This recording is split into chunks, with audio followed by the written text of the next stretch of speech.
ბიძინა ივანიშვილის გზავნილი ქვემო ქართლიდან 26 სექტემბერი 12 საათი GDS-ზე. არჩევნებამდე 12 დღით ადრე. ორშაბათი 12 საათი, როგორც აღინიშნა არჩევნებამდე 12 დღით ადრე, ტელეკომპანია GDS-ის ეთერშია, შეხვედრები რეგიონულ მედიასთან, ჩვენ მომავალი საათნახევრის განმავლობაში ადგილობრივ მედიასთან ერთად, სწორედ აქ, ქვემო ქართლში, რუსთავში დავსვამთ ყველა კითხვას. ჩვენი საუბრის მთავარი თემა იქნება, რა თქმა უნდა, ქვეყანაში მიმდინარე მთავარი პოლიტიკური თემები, პოლიტიკური პროცესები. ადგილობრივი მედიის წარმომადგენლებთან ერთად გავიგებთ, რა აწუხებს ადგილობრივ მოსახლეობას და ჩვენ შეკითხვებს, რა თქმა უნდა, ბიძინა ივანიშვილი უპასუხებს. მოგესალმებით. მოგესალმებით და სანამ კითხვა-პასუხის რეჟიმზე გადავალთ, მანამდე გადაცემის დაწყებამდე თქვენ გთხოვეთ რამდენიმე წუთი განცხადების გასაკეთებლად და გთხოვთ ბრძანოთ. საკმაოდ სასიამოვნოა მინდა ვაცნო ჩვენს ტელემოყურებელს, ჩვენ საზოგადოებას. დღეს ანაგლიაში, უფრო კონკრეტულად განმუხურში, გაიხსნება მშენებლობა, საკმაოდ უნიკალური თავის ხასიათით. იქ აშენდება თანაინვესტირების ფონდის დაფინანსებით აშენდება უნიკალური სასტუმრო, ყველაზე მაღალი კლასის, გამყოფ ზოლთან მიჯრილზე ყველაზე ახლოს და სასტუმროს უკან აშენდება ბოტანიკური ბაღი, რომელსაც ფონდი ქართულ დააფინანსებს. ბოტანიკური ბაღის იდეა იყო ჩემი, თუ ხართ ნამყოფი და ალბათ კარგად იცით ანაგლია და იცით განმუხურის მიჯრილი ადგილის კარგად იცით ეს ტერიტორია, ეს არის უნიკალური თავისი კლიმატით, გამორჩეული, ესე შეგვიძლია ვთქვათ, საქართველოში.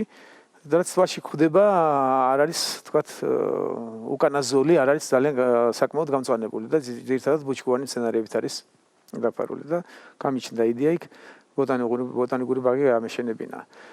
თქვენ ამბობთ ოკუპირებულ ტერიტორიასთან. არა, აქ არის გამყოფი ხაზი, მიჯრილზე პირდაპირ სასტუმროს ააშენებს თანაინვესტირების ფონდი, ხაზის მიჯრილზე და იმის უკან, ზურგს უკან წინ ზღვა, წარმოვიდგინოთ.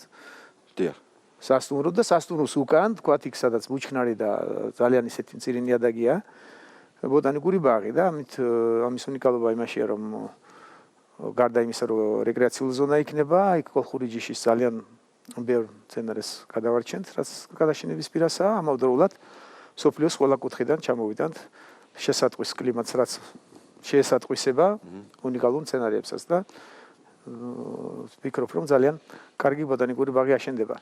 ამასთან დაკავშირებით მინდოდა დამატებით შეთავაზება გამეკეთებინა ტელევიზიით ჩვენი აფხაზიზმებისთვის, რომ გამყოფ ხაზს იქეთაც თავაზობ საქმიან წინადადებას, რომ ასეთივე კლასის სასტუმროს ავაშენებდი, თუ მათი კეთილინება იქნება ჩვენი ძმების და ასევე გავაგრძელებდი ბოტანიკურ ბაღს და უფრო დიდი, თქვათ, უფრო მასშტაბური შეიძლებოდა გამყოფი ხაზს იქეთ აშენებულიყო.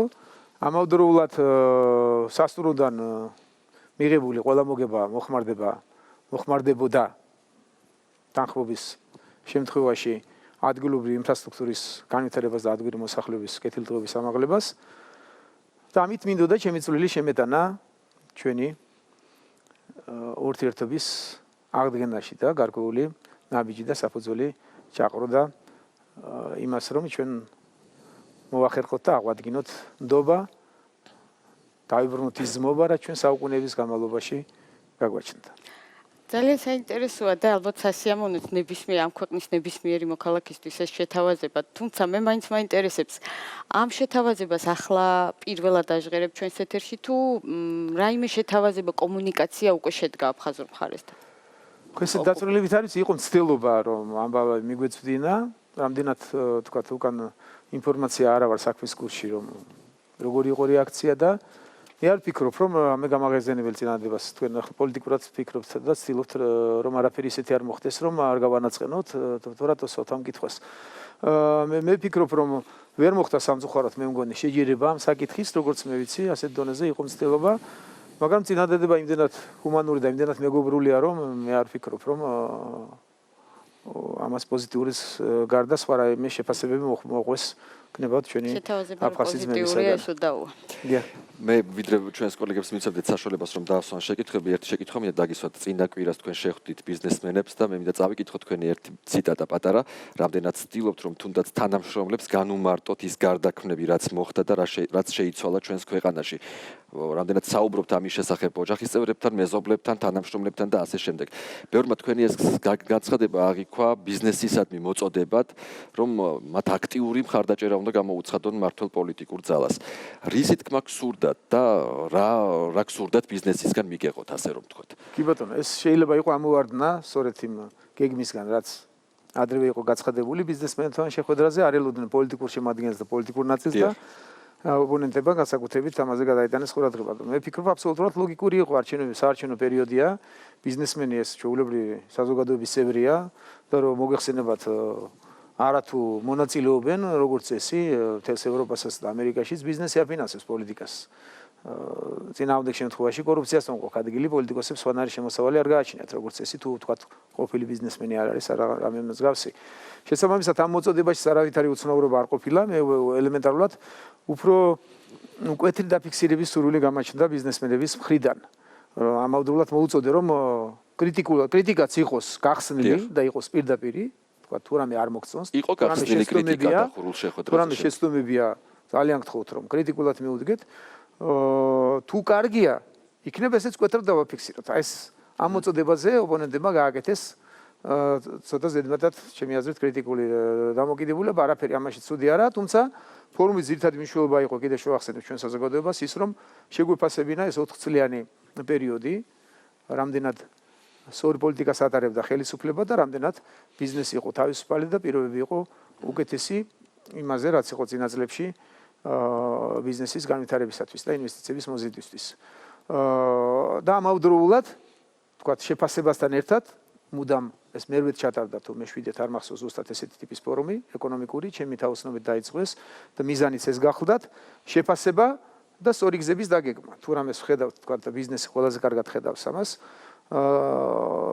დაახმარებოდა ხელისუფლებას და მieნიშნებინა რა მიმართულებით შეიძლებოდა კიდევ თქვათ გარკვეული კანონმდებლობის შეცვლა თუ გარკვეული რეფორმის გატარება. რამე თუ ძირითადი გამოწვევა ჩვენი საზოგადოების გახლავთ ეკონომიკა, ამდენი მუშაობა და ამდენი გაჭირვებულია დღეს საზოგადოებაში 4 წლის განმავლობაში ამას თეორიულად არ შეიძლებოდა რომ შველებოდა შეღავათი და ტენდენცია არის მკვეთრად გაუმჯობესებული და ამაზე მქონდა მიაქცენტი გაკეთებული. ხალხი უნდა დაასახმოს ბიზნესმა არ ამთავრობამ თავრობამ უნდა შექმნას ამის პირობები სახელმწიფომ, კიდევ ერთ ხალხს გაუსვავ და ამ ნიშნით ძალიან საყურადღება იყო ბიზნესის პოზიცია. რომ რაც გრძნობს ბიზნესი.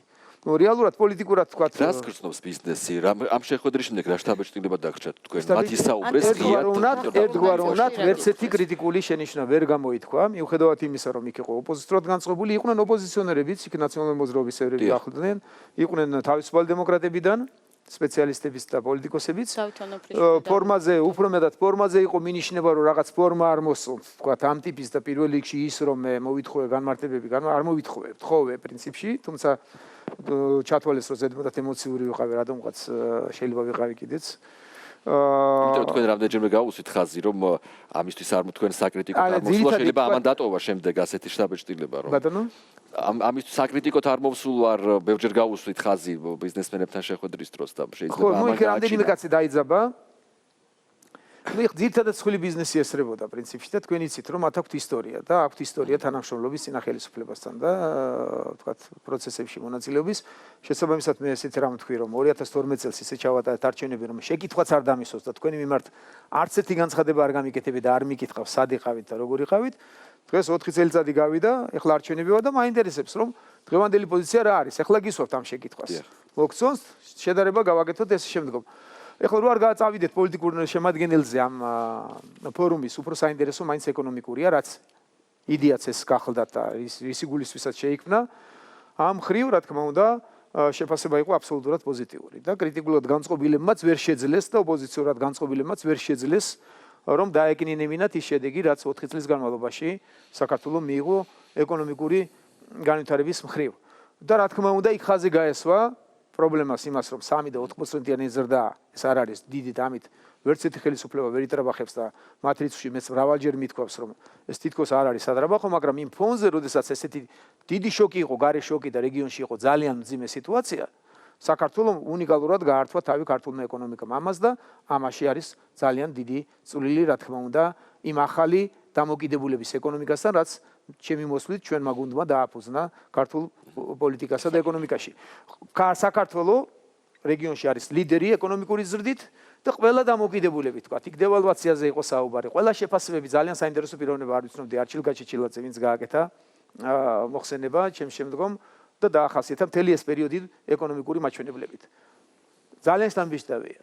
ძალიან შთამბეჭდავია გამორჩეულად ლიდერია საქართველოს რეგიონში და ამ დროს 3 და 4%-იანი ზრდა, რა თქმა უნდა, არ არის მომხიბლავი მოსახლეობისთვის და მით უმეტეს მათთვის, ვისაც ეკონომიკა არ ესმის და სულაც არ ითხოვენ და არ საჭიროებენ თქვათ მის ანალიზს და ეკონომიკურ განმარტებას. ხალხს ელემენტარულად ჭირდება დახმარება, ჭირდება სამუშაო ადგილი, მას ჭირდება შესატყვისი ხელფასი და შემოსავალი, ამაზე აკეთებენ რეაქციას და ამ დროს ოპონენტები სპეკულირებენ იმით, რომ აი ნახეთ, თქვათ, აი ნახეთ ეს რა.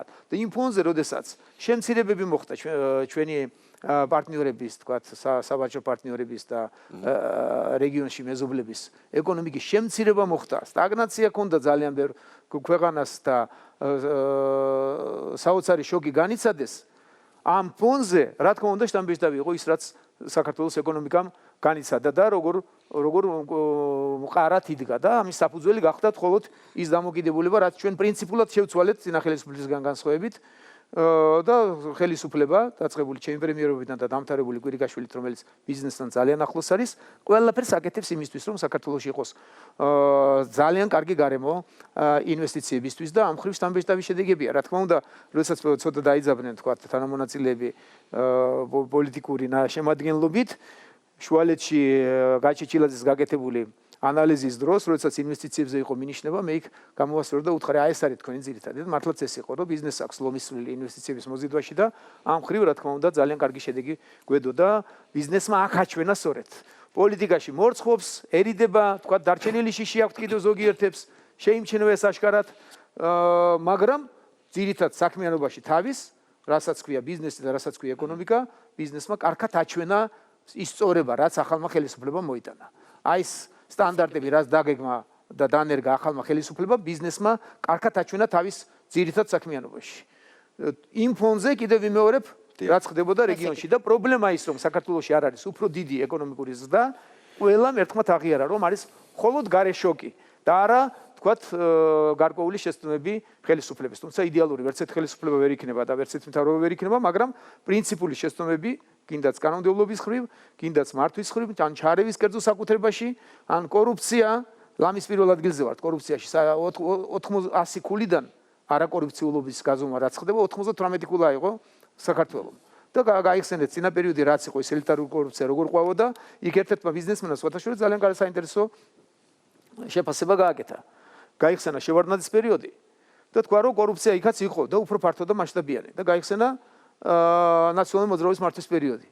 და თქვა რომ რა თქმა უნდა ეკონომიკის განვითარებისთვის შევარდნაძის პერიოდი და შევარდნაძის ეკონომიკა იყო გაცილებით საინტერესო. ისიც ცუდი იყო, არა, ისიც ცუდი იყო, რა თქმა უნდა. ბატონო, ისიც ცუდი იყო, არა, ისიც ცუდი არის ცუდი და უარესი. ხშირად არჩევანს აკეთებენ ცუდსა და უარეს შორის, კარგსა და უკეთეს შორის არჩევანი ყოველთვის უფრო კარგია. დიახ. მაგრამ ხშირად ხდება არჩევანი და ანალიზის გაკეთება ცუდსა და უარეს შორის. მაშინ უფრო თავისუფალი იყო გარემო. ის დიდ ხალხს, ბევრ ხალხს ენაწილდებოდა ის ფული. ის კორუფციული ფული, რაც ვერ გროვდებოდა და ძალიან ცუდი იყო, სახელმწიფოს ერთ-ერთი ძირითადი ფუნქცია დარღვეული იყო, ბიუჯეტი ვერ ივსებოდა და ის საბაჟოსა და საგადასახადოში ნაწილდებოდა ძირითადად, რა თქმა უნდა, ეს ცუდი იყო ამის შექება, როგორ შეიძლება სახელმწიფოს ერთ-ერთი ძირითადი ფუნქცია ირღვეოდა. მაგრამ ამ ბიჭებმა რომ მოაგროვეს, მე ნაცებმა ეს ისწავლეს, კარგად მოგროვება და ყველა ჯიბეში ჩაძვრენ და თვითონ დაიწყეს ამის გადანაწილება. ეს იყო უარესი მასზე, აი ეს ითქვა სწორედ და უფრო ფართო მასებზე ნაწილდებოდა მაშინ ის ფული. შევარდნაძის მმართველობის პერიოდში ის კორუფცია უამრავი მოხელე იყო საბაჟოს, უამრავი მოხელე იყო საგადასახადოს და ეს ფული ძირითადად აქ ნაწილდებოდა და ბიზნესიც ისე არ კონტროლდებოდა, როგორც ნაცებმა ისწავლეს შემდგომ ამ პატარა ბიჭებმა მოაგროვეს და რამდენიმე კაცზე დაიწყეს გადანაწილება. ეს იყო უარესი, აი მას გაესვა ხაზი, ელიტარული კორუფცია კიდევ უფრო ანგრევდა პერსპექტივას ბიზნესის განვითარების და თავისუფლება აღარ იყო საერთოდ. და ვისაც ჰქონდა და რაც ჰქონდა დაწყობილი მანამდე და მათთან ერთად ყველას ჯიბეში უძრებოდნენ და ყველამ ყავდათ ჩაჭერილი პრინციპში რეალურად და მათ გარეშე განსაზღვრელები იყვნენ. მე ესეც შევახსენე ბიზნესს, რომ თქვენ თუ ვერ ახერხებთ მეთქი ანალიზს, როდესაც პოლიტიკური შემადგენელი შემოვიტანე, თუ გაქვთ იმის ილუზია, რომ დღეს ისეთივე დღეში იქნებოდით როგორც მაშინ, იმიტომ ახერხებდნენ მაშინ ვინ როგორ და რანაირი თანამშრომლობით მათთან და ურთიერთობით ახლობლობით, დღეს არც ერთი საღარ გექნებოდათ მეთქი თქვენ არაფერი სალაპარაკო. მხოლოდ მერაბიშვილი, ადეიშვილი და შიდა ჯგუფები გამართებდნენ თქვენი ქონების გადანაწილებაზე, მაგრამ თქვენგან არც ერთი რო ბიზნესმენი დღეს აღარ იქნებოდა, ეს წარმოგიდგენია თუ იმ მოდელს გამოვიყენებთ 4 წლის შემდგომ და მე დარწმუნებული ვარ, ამას თუ იმ მოდელს და იმ დამოკიდებულებებს გადმოვიტანთ, რაც არსებობდა ნაციონალური მოძრაობის დროს, ვერც ხელფასები გაიცემოდა, ვერც პენსია დარიგდებოდა დღეს და რა თქმა უნდა ამ ბიზნესმენებიდან ისესრებოდნენ პირდაპირ უთხარ და ვერცერთმა ხმა ვერ ამოიღო. თქვენ დღეს არც ერთი ბიზნესში აღარ იქნებოდით და ძირითადი ომი იქნებოდა შიდა ამ პატარა ბიჭების ამ გუნდის წევრებს შორის. შემდგომ გადანაწილებაზე მერაბიშვილს და ადეიშვილს შორის დაწყებული იყო სხვათა შორის უკვე, ამას სათავე ჰქონდა აღებული უკვე ერთმანეთში ბიზნესში პაექრობა ჰქონდათ და დღეს იქნებოდა მხოლოდ ამ გუნდის წევრებს შორის პაექრობა და არა იმ ბიზნესმენებს შორის, ვინც საფუძველი ჩაუყარა და განავითარა ბიზნესი. გასაგებია. მოდით ახლა საშუალება მივცეთ ჩვენს კოლეგებს და დაგისვან შეკითხვები, ჩვენ მოგვიანებითაც მოგვეცემა ამის საშუალება. პირველი კითხვა, ქვემო ქართლის ტელერადიო კომპანია ქრისტე ასლამაზაშვილი. მოგესალმებით, ბატონო ბიძინა, 20-მდე მაჟორიტარობის კანდიდატი არის რეგისტრირებული რუსთავში და ყველა მათგანი აქცენტს აკეთებს იმაზე, რომ მათი გამარჯვების შემთხვევაში რუსთავი იქნება ინდუსტრიული ქალაქი. ამას აცხადებენ ქართული ოცნების მაჟორიტარობის კანდიდატებიც. როგორ ფიქრობთ, რატომ ვერ მოხერხდა ამ 4 წლის მანძილზე ამ მიმართულებით გარკვეული ნაბიჯები, რომ გადადგმულიყო? კი ბატონო. კონკრეტულად რუსთავის ეკონომიკაზე საუბარი გამიჭირდება, ციფრები არ წამომიღია, მაგრამ ყველა მიმართულებით საქართველოში ბიზნესის განვითარებისათვის გაკეთდა ძალიან ბევრი.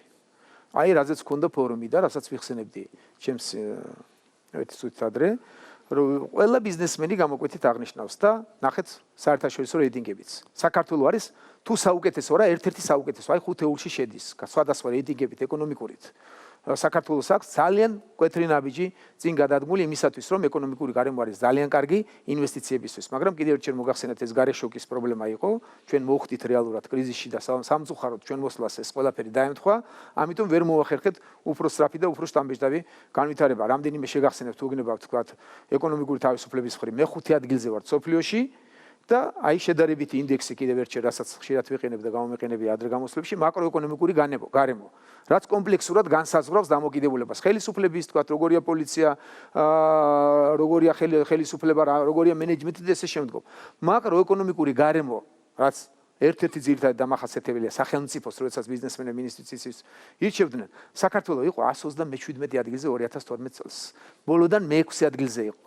დღეს ვასწრებთ ისეთ სახელმწიფოებს ამ გარემოთ, რომ ჩამოთვლაც კი მერიდება. საფრანგეთი, ბელგია, ირლანდია, ევროკავშირის ქვეყნების ნახევარზე მეც ვასწრებ დღეს და საოცრად მკვეთრად ცვლილებაა დამოკიდებულებით, მაგრამ კიდევ ვიმეორებ, იმიტომ რომ რეგიონი იყო ესე დღეში და კრიზისი იყო, ევროპაშიც არ არის საუკეთესო სიტუაცია დღეს ეკონომიკის განვითარების მხრივ და ზრდის ტემპების მხრივ, ერთი სახელმწიფო ამაზე მეტად ვერ გააკეთებს კვეთნამი. ჩვენ ვართ ლიდერი ეკონომიკური განვითარების ტემპებით. სხვაგან კლების საფუძველზე ჩვენი 3% შტამბეჭდავია, მაგრამ ეს ვერ გახდება შტამბეჭდავი, რა თქმა უნდა, შიდა მოხმარებისთვის და მოსახლეობისთვის, რომლებიც ასეთ გლობალურ ანალიზში არ გამოხვებიან და გასაგებია მათთვის. მათ სურს, რაც შეიძლება სწრაფად მიიღონ საუკეთესო პირობები იმისათვის, რომ ოჯახი შეინახონ ღირსეულად. რაც შეეხება უფრო კონკრეტულად რუსთავს და ინდუსტრიული ქალაქი უნდა გახდეს, რა თქმა უნდა, და არის რუსთავი ინდუსტრიული, მაგრამ არის ძალიან დაბალი დონე ინდუსტრიის განვითარების. იგივე თუ ავიღებთ რუსთავის მეტალურგიულს გავიხსენებთ, გნებავთ აზოტს გავიხსენებთ, რუსთავის ინდუსტრიული უნდა გახდეს თუ არა ესეთივე გიგანტი, ხშირად დაუსვათ ჩემთვის ესეთი კითხვა. რა თქმა უნდა, ყველაფერი უნდა გაყვეს მოხმარებას და უნდა გაყვეს გასაღებას. ბიზნესი არ შეიძლება რომ თქვათ, ჩვენ უეცრად ავაშენოთ და დავგეგმოთ ისეთივე დონის ქარხნის დაბრუნება საპროექტო სიმძლავრის, როდესაც გასაღების ბაზარზე თქვათ არის პრობლემა და დღეს მეტალურგებს საერთოდ აქვთ კრიზისი სოფლიოში, საოცარი კრიზისი, მე ვიცი რა ხდება ყაზახეთში, რა ხდება რუსეთში, რა ხდება სხვა ჩინეთში თუ გნებავთ დემპინგზე მუშაობენ ძალიან ბევრი ქარხნები, რომ იცოდეთ რომ შენარჩუნდნენ. დემპინგი გესმის, თუ წარმოება მეტი უჯდება ვიდრე გასაღება. რთული პერიოდია, ამ პერიოდში დაიწყო რუსთავის მეტალურგიულმა გაღვიძება და მასშტაბები გაიზრდება შესატყვისად ბაზრის მოპოვებისა. ბაზარი უნდა უსწრებდეს წინ. ჯერ გასაღების საშუალება უნდა მოიპოვო და შემდგომ წარმოება უნდა გაზარდო. ესევე აზოტის პრობლემები გარკვეული ქონდა და აქვს დღესაც, თუმცა მე მგონი იმ დღესაც ქონდა საუბარი ფიფიასთან, რომან ფიფიასთან, ვინც აზოტის ფლობელად მოგვივლინება დღეს და არის წარმატებული ბიზნესმენი, გაზის ფასი თქვათ, აი ისევ ამ შოკებთან, გარე შოკებთან მოვიდა თანხმედრაში, იცით რომ ნავთობის ფასი დაეცა ძალიან მკვეთრად, ჩვენი პარტნიორი ქვეყნებში იყო ძალიან დიდი ეკონომიკური ძვრები, ცუდი მიმართულებით.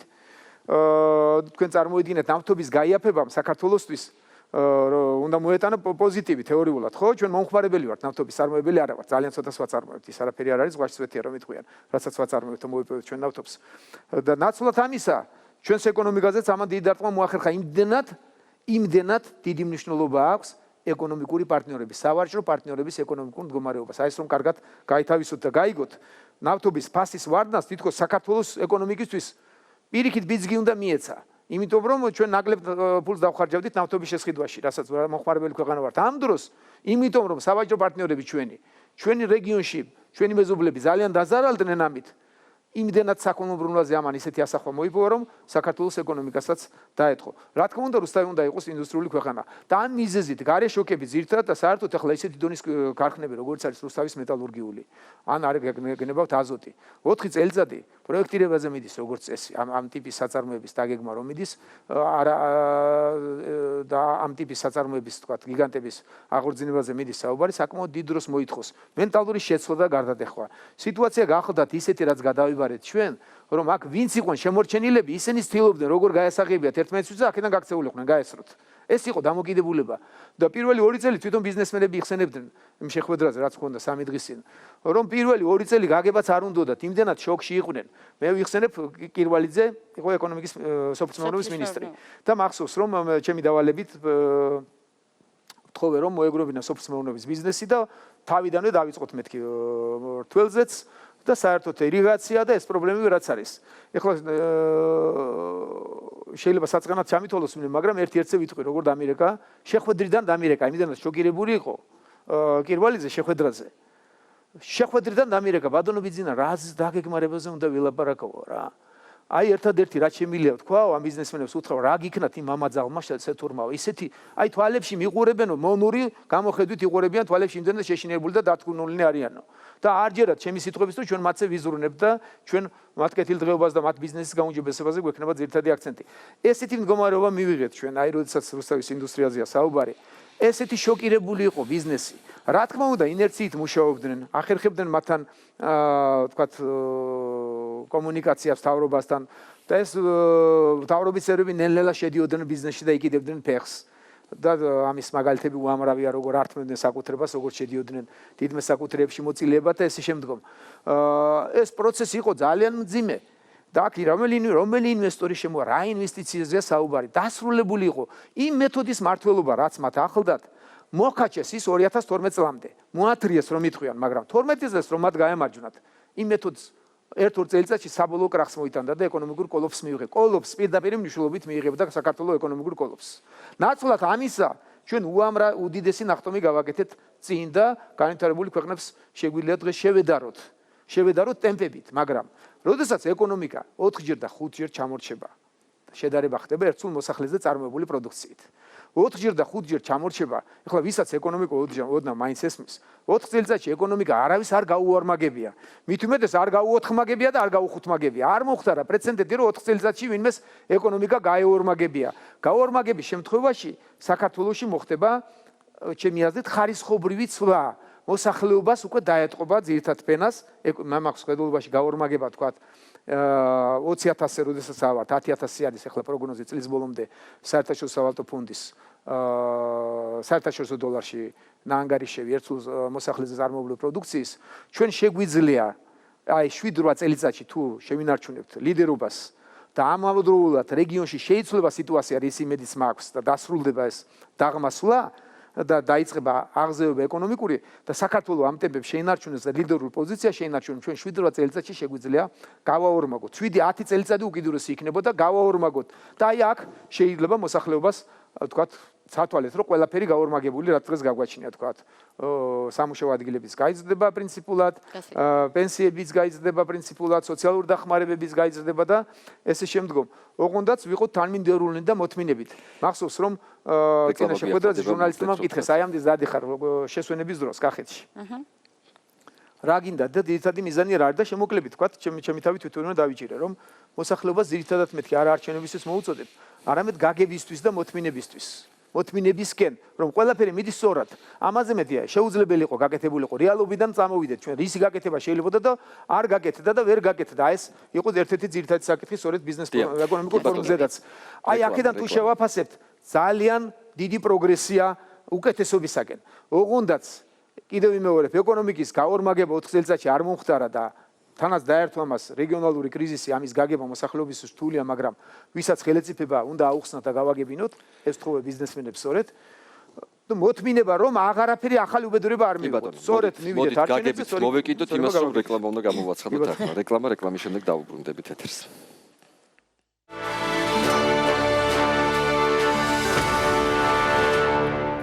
დავბრუნდით პირდაპირ ეთერშია გადაცემა შეხვედრები რეგიონულ მედიასთან, განვაგრძობთ საუბარს და შემდეგ შეკითხვას დასვამს გაზეთი რუსთავი თემურ კობახიძე. მოგესალმებით ბატონო ბიძინა. ამას წინათ პრემიერმა გაახმოვანა მომავალი 4 წლის ინფრასტრუქტურული პროექტების, შეიძლება ვთქვათ, მართლაც უპრეცედენტო გეგმები. რაც 600 კილომეტრ ავტობანს, 1000 კილომეტრამდე სხვადასხვა კატეგორიის გზების რეაბილიტაციას ითვალისწინებს. ეს ძალიან კარგია და მისასალმებელია. თუმცა თუ რუსთავ-თბილისის მხოლოდ 18 კილომეტრიანი მონაკვეთის მშენებლობას გავითვალისწინებთ, რომელიც აგერ უკვე 3 წელია შენდება და ვერადავერ დასრულდა, ცოტა გადაჭარბებული ხომ არ არის ასეთი დაპირებები. 600 კილომეტრზე გვაქვს ლაბარაკი. კი ბატონო, მეც თქვათ ჩემთვისაც ამით ამზით მობზანდით, ხო? მეც კი თქვათ მაქვს ეჭვები, რომ ამ ხელა მასშტაბებს როგორ შეძლებთ და დაგეხმარებით და გავაღრმავებით თქვენ შეკითხვას. თუ იმასაც გავითვალისწინებთ, რომ ნაციონალური მოძრაობის 9 წლის მმართველობის დროს აშენდა ეს ავტობანი სულ 64 თუ 72 კილომეტრი და ამ 4 წლის განმავლობაშიც ახალი ხელისუფლების მოსვლის დროს აღშენდა 82 თუ რაღაც 80-დან ახლოს კილომეტრი და ამ დროს შემდგომი 4 წელიწადი 556 კილომეტრზე იყოს გადაგებული არის თქვა ძალიან ბევრ კითხვებს იწვევს. თუ გინდ მოსამზადებელი პერიოდი ამისთვის რომ გაამზადოთ თქვა სტაფი, ვინც ამას უხელმძღვანელებს. ფულზე აღარ მაქვს საუბარი, ჯერ ფული უნდა იშონო ამის, ხო? უნდა მოიზიდო ამის ფული, ძირითადად ამას სოფლიო ბანკი და ასეთი ევროპის ბანკი და დიდი თქვათ ფინანსური ორგანიზაციები აფინანსებენ როგორც წესი ინფრასტრუქტურულ პროექტებს და ამ მხრივ არის საჭირო თქვათ რომ ფინანსთა სამინისტრომ ასე ვთქვათ გაათმაგოს თავისი ძალისხმევა. მაგრამ კვირიკაშვილის პროფესიონალიზმი რომ ვიცი, ერთადერთია თქვათ რაც მაწყნარებს, რომ გათვლის გარეშე ის არ აკეთებს, როგორც წესი, კარგი ფინანსისტია ძალიან, გარდა იმისა, რომ კარგი მენეჯერია. ხო და მეც კი არ მომითხოვია თქვა და არ მინახავს გათვლები ამაზე და ჩემი კითხვაც თქვენსაც შეიძლება შეუერთდეს იმდენად მასშტაბურია. 2020 წლამდე ესეთი მასშტაბური პროექტის დაგეგმა არის გრანდიოზული. მე მაქვს დიდი იმედი, რომ მას შეძლებს კვირიკაშვილი და ეს ძალიან დიდ გავლენას მოახდენს ეკონომიკურ ზრდაზე. თვითონ ინფრასტრუქტურული პროექტის ამდენი ფინანსის ინვესტიცია ამ ხრივ, რასაც სახელმწიფო კოორდინაციას უკეთებს და პლუს ბიზნესმაც ეს ტემპები შეინარჩუნოს, ჩვენ შეიძლება მივიღოთ, რასაც მე სუმუდამ ველოდები, რომ ორნიშნად ციფრზე ავიდეს ეკონომიკური ზრდა 10 და უფრო მეტი იყოს ეკონომიკური ზრდის ტემპი, რაც ძალიან სწრაფად მოაგვარებს ჩვენს ძირითად პრობლემას ეკონომიკაში. ისე რუსთავ-თბილისისგან როდის ეშველება ბატონო? მე მგონი ეგეც გეგმაშია და გარდა მაგისა წითელ ხიდამდე რაც თქვენზე გაივლის ანაკლიამდე აქედან რომ მონაკვეთია საუბარი, რომელიც დაანონსდა და ეს 18 კილომეტრი. კონკრეტული გეგმა რო არ დაგიმალოთ, მე არ მინახავს, მაგრამ იმ დონით და ისე კარგად ჯერა. საველებს უსვა მოლოდინი ჰქონდათ ამ ავტობანთან დაკავშირებით და უფრო სწრაფად ელოდნენ. თრიალეთის ექსპრესი ნაზი მიშველი. გამარჯობა ბატონო ბეძინა, მაინტერესებს წალკაში გაზიფიცირების საკითხი, ასევე მაინტერესებს გზის რეაბილიტაციის საკითხი, მოგვარდება თუ არა და რა თქმა უნდა ვისაუბრო ეკომიგრანტებისა და მისი სახლების დაკანონებასთან დაკავშირებით რა მოისაზრებთ თქმა. კი ბატონო, გაზს და გზას რაც შეეხება თქვენს კოლეგას დავესისხებოდი პრინციპში მასშტაბურობაზე, რაზეც საუბრობს დღევანდელი პრემიერ-მინისტრი, რომ გარდა მაგისტრალური გზებისა, შიდა გზების მშენებლობის ტემპები ძალიან დიდია გეგმები და იქნება ამ 4 წელიწადში პრინციპულად უნდა გადაწყდეს, აი იმის იმედი გვაქვს ყველას, რომ აი პრინციპი ძირითადი მოთხოვნები ყველა რეგიონში ეგაა. გზა, წყალი უგზაობა, უწყლობა, უგაზობა ეს ძალიან დიდი პრობლემებია მოსახლეობისთვის და ძალიან ამბიციური გეგმა აქვს კვირიკაშვილს და მე ძალიან ვენდობი რომ ამ 4 წელიწადში თუ რამე ახალი უბედურება არ მოხდა საგარეო შოკი ისე ან რაღაც იმის მსგავსი მე ვფიქრობ რომ 4 წელიწადში პრინციპულად ეს პრობლემა პრინციპულად გადაწყდება რა თქმა უნდა მთლიანად ვერ მოგვარდება და კიდევ დარჩება მაგრამ აი პრინციპულად უნდა ეშველოს ამ პრობლემას გაზიფიკაცია კიდევ უფრო სწრაფი ტემპით მიდის ამ ხრი ძალიან კარგად მუშაობს ენერგეტიკის სამინისტრო ჩვენი პარტნიორი სოკარი ძალიან ბევრს აკეთებს და სხვა პარტნიორები და მე ვფიქრობ რომ სიტუაცია პრინციპულად შეიცვლება რაც შეეხება დაკანონების პრობლემას დაწყებული ამდენი 4 წლის განმავლობაში და საერთოდ ეკომიგრანტები და მიგრანტების პრობლემაც ასე მგონია რომ ამ პროცესში ესეც მე ბევრი ვისაუბრე თქვათ ამ პრობლემებზე სხვადასხვა შეხვედრებზე და მე ვფიქრობ რომ ამ წლების განმავლობაში აქაც პრინციპულად უნდა სიტუაცია შეიცვალოს მადლობთ. გაზეთი დიდგორელები ნინო ბექაური მოგესალმებით ბატონო ბიძინა. ხშირად არ გვეძლევა ხოლმე საშუალება, რომ ჩვენი რაიონის გასაჭირი საჭიროების ადგილზე მივიტანოთ და ძალიან დიდი მადლობა ჯერ პირველ რიგში დღეს რომ აქ ვარ. პირველ რიგში მინდა გკითხოთ 2013 წელს თეთრი წყაროში დაიხურა საავადმყოფო, ჯეო ჰოსპიტალსმა დახურა მრავალპროფილური საავადმყოფო. მაშინ უკაცრავად პრეზიდენტობის კანდიდატი გიორგი მარუგველაშვილი ბრძანდებოდა ჩვენთან, რომელმაც დაუკვირდა რომ პრეზიდენტად თუ გახდებოდა აუცილებლად მოაგვარებდა აღნიშნულ პრობლემას, თუმცა დღემდე საავადმყოფო არ ფუნქციონირებს და მიუხედავად იმისა, რომ 2015 წელს სახელმწიფომ გამოისყიდა ჯეო ჰოსპიტალსისგან რამდენიმე განყოფილება დაემატა, მაგრამ არ არის სამშობიარო ბლოკი, არ არის გეგმიური ქირურგიული მომსახურება და ეს მოსახლეობას მაჟორიტარს შემახსენებ თქვენსაც კალბატონი იყო ხო თქვენიდან მაჟორიტარი მაგ რეგიონიდან ვინ იყო დღეს ვინ არის მაჟორიტარი ბატონო ბეჟუაშვილი იყო მაჟორიტარი, დიახ და საავადმყოფოს პრობლემა დღემდე მოუგვარებელი არის. კიდევ თუ შეიძლება ერთ კითხვასაც გავამატებ ძალიან მოკლედ. ყველა მაჟორიტარი კანდიდატის დღევანდელი დაპირებაა, რომ თეთრი წყაროში აუცილებლად უნდა განვითარდეს ტურისტული პოტენციალი და თქვენ თუ გესახებათ ეს რეალობად და შესაძლებელია თუ არა რომ მართლაც მოხდეს. ასე ან ამ 4 წლის მანძილზე რატო იყო შეუძლებელი, რომ ისტორიული ძეგლებით სავსე მუნიციპალიტეტი არ ყოფილიყო ტურისტულად განვითარებული. კი ბატონო, სამწუხაროა რომ 4 წელიწადში თუ არაფერი არ გაკეთა და კონკრეტულად ახლა არ მაქვს რა დაგიმალოთ ინფორმაცია, მაგრამ მე ვენდობი თქვენს დამოკიდებულებას და ძალიან ცუდია თუ 4 წელიწადში მნიშვნელოვნად არ გამოუჯობესებულა ამ ხრივ არაფერი და მომავალ 4 წელიწადზე გავაკეთოთ ძირითადი აქცენტი და რატო ვენდოთ იმიტომ რომ დამოკიდებულება ესეთი და ცდილობა მთავრობის და სახელმწიფოს ესეთი, რაც შეეხება საავადმყოფოს ცუდია და სამწუხაროა რომ ამ რეგიონში ესეთი მდგომარეობაა. საერთო დამოკიდებულება ჯანდაცვაზე თქვენ იცით რომ ყველაზე მეტი რესურსი ბიუჯეტიდან სწორედ ამ მიმართულებით იყო დახარჯული და იხარჯება დღესაც. სერგიენკო გახლავთ წარმატებული ძალიან მინისტრი და კარგი მენეჯერი. ეთყობა რომ ყველაფერს ვერ გავწდით და რაც შეეხება პრეზიდენტის დაპირებებს, პრეზიდენტმა არც თავში იცოდა რა უფლებები ექნებოდა და დღესაც არ ესმის საუბედრო და სამწუხაროდ რომ ეს არ არის მისი სფერო. პრეზიდენტის სფერო არ არის რომ თქვა საავადმყოფო აშენოს თქვა ამ ჯანდაცვას მიხედოს. ეს მთავრობის საქმეა და თუ დარღვევა მთავრობას უნდა მივხედოთ და მას უნდა მოთხოვოთ პასუხი. და დაპირებებში ეთყობა რომ მაშინაც არ იცოდა და სოთაშორის კონდექ საუბარი კონსტიტუცია მანამდე უნდა ზაგიკითხა მეთქი რომ გაუჩნდა მე კითხები რომ მოვიდა ყველაფერს მართვა უნდა და თვითონ როდესაც დამთავრდა არჩევნები და ეს იყო პრობლემა. შემდეგი ინფორუსთავი გიორგი ჩომახაშვილი. მოგესალმებით, ბატონო ბიძინა, არსებობს ინფორმაცია, რომ ირაკლი ყარიბაშვილი საპრეზიდენტო არჩევნებში მიიღებს მონაწილეობას. თქვენი პოზიცია როგორია ამ თემაზე? რატომაც არა, პრინციპში ჩემი პოზიციაა, თუმცა შორსაა ჯერ არჩევნები, მაგ თემაზე მე არავისთან მსჯელობა არ მქონია. მათ რიცხვში არც ირაკლისთან არ მქონია ამაზე ჯერ საუბარი, მე ვფიქრობ, რომ ძალიან აადრევია. ირაკლის შეუძლია საქართველოს პოლიტიკაში მნიშვნელოვანი როლი ეთამაშოს. უახლოეს მომავალში და უფრო შორს ახალგაზრდა კაცია. მე ვფიქრობ, რომ ძალიან ღირსეულად მოემსახურა თავის ქვეყანას და ღირსეულად წავიდა, გამარჯვებული კაცი წავიდა და არა დამარცხებული და იძულებით. აი ამ გადმოსახედიდან თქვენ მხარს დაუჭერდით თქვას მის. მე მივესალმებოდი პირადად დღევანდელი გადმოსახედიდან, თუმცა 2 წელიწადი დიდი დროა, ბევრი დროა ჯერ კიდევ და ჯერ უნდა დაველოდოთ მოვლენებს. შეიძლება მანამდესაც მოისურვოს ირაკლი, თქვა გამოჩნდა. ამ პერიოდში თუ მოგიკითხოთ სად არის და რა საქმიანობს? კი რა თქმა უნდა და ძალიან ხშირად კითხულობთ ჩვენ ერთმანეთს და ძალიან ხშირად ვეხმიანებით. ჩვენი მეუღლეებიცაც აქვთ ურთიერთობა ერთმანეთში. ბავშვი მონათლა რამდენიმე დღის წინ და იქ ჰქონდა საუბარი და ესე შემდეგ. კარგი. ჩემი ბერა არის ერთ-ერთი ბავშვის ნათლია ირაკლის. შემდეგია. მეორე კითხვაც მაქვს ცოტა აპოლიტიკური. რომელი ფილმები მოხდოთ ქართული და უცხოური? ჩემი საყვარელი ფილმი არ დაიდარდო. და უცხოური ფილმიდან მომწონს ვერ თარგმნი მაგას სულ ალპაჩინო თამაშობს თავარ როლში. ქალის სურნელი. ეს იმიტომ მკითხეთ, რომ დავით ბერძენიშვილმა ერთ-ერთ ინტერვიუში თქვა, რომ კავკასიური ტყვე ქალიდან რაღაც ეპიზოდებს თქვა ასახელებდა ხოლმე. კავკასიური ტყვე ქალში სადღეგრძელოში არის ძირითადი ფილოსოფია ადამიანის სრულყოფაზე. მე ძალიან ბევრი დრო მაქვს დახარჯული 40 წელიწადია ვაკვირდები ამ პროცესს, აკავებული ვიყავი ფსიქოლოგიით, ფსიქოანალიზით, ვგნებავთ ფილოსოფიით. მოყვარულის დონეზე მე სპეციალისტი არ გახლავართ არც ერთი ამ სფეროს, ჩემი სპეციალობა ეკონომიკა გახდა და ბიზნესი. მე ვფიქრობ, რომ საკმაოდ განათლება მქონდა იქაც, მე სადოქტორო დისერტაცია დაწერილი მაქვს ეკონომიკაში.